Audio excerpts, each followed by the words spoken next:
Kanchanbagh police station పరిధిలో DRDO Saibaba దేవాలయం ప్రాంతంలోని ఫలక్నుమా ట్రాఫిక్ పోలీసులు నిర్వహించిన డ్రంక్ అండ్ డ్రైవ్ లో ఓ వ్యక్తి మద్యం మత్తులో హల్చల్ చేశాడు. తాను రాజకీయ నాయకుడని పోలీసుల పైన దురుసుగా ప్రవర్తించాడు. మద్యం మత్తులో తానే కారు నడుపుకుంటూ వచ్చి డ్రంక్ అండ్ డ్రైవ్ తనిఖీలు చేయడాన్ని గమనించి పక్క సీట్లో ఉన్న వ్యక్తిని పోలీసులు చూస్తుండగా డ్రైవర్ సీట్లో కూర్చోబెట్టి ఇప్పుడు తనిఖీ చేయమని పోలీసులతో దురుసుగా ప్రవర్తించడంతో ఇద్దరు వ్యక్తులను పోలీసులు అదుపులోకి తీసుకున్నారు.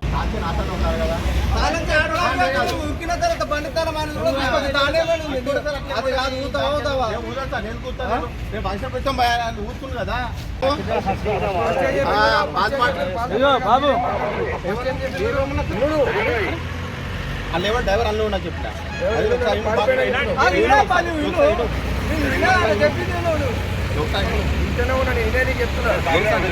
డ్రైవర్ పార్క్ ఎందుకు పారిపోయాడు ఉన్నాడని అరే డ్రైవర్ ఉండి కారు కేసు బుక్ చేస్తాను అర్థం కాదు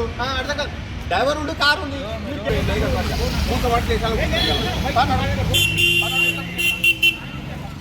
ఉంది బాబు అన్నాను లేదు సార్ ఇప్పుడు నేను అది కాదు ఇప్పుడు మొదటి జైలు వేస్తూ అంతగా నెక్స్ట్ ఏమి ఉండగా సార్ లేదు సార్ మాత్రం ఊదుతాం లేదు సార్ నేను ఈయన ఊపిపించుకొని నాకు కారు తీసుకో వల్ల కాదు అంతకాడి పాత రిక్వెస్ట్ చెప్పిన వాతో రిక్వెస్ట్ చెప్పించలేరు నేను చెప్పినా నీకు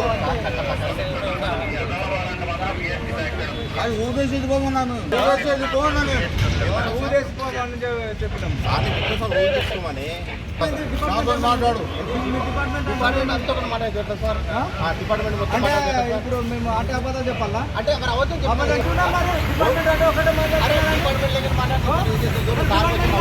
ఊరు బాబు అంటాను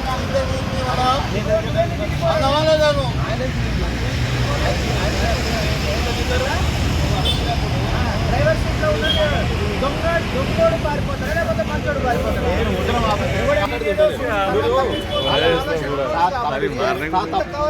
తప్పించుకోలేదు డ్రైవర్ సీట్లో కూర్చోరు డ్రైవర్ సీట్లో నువ్వు తప్పించుకోవాలి ఇప్పుడు నువ్వు మాయ చేద్దావు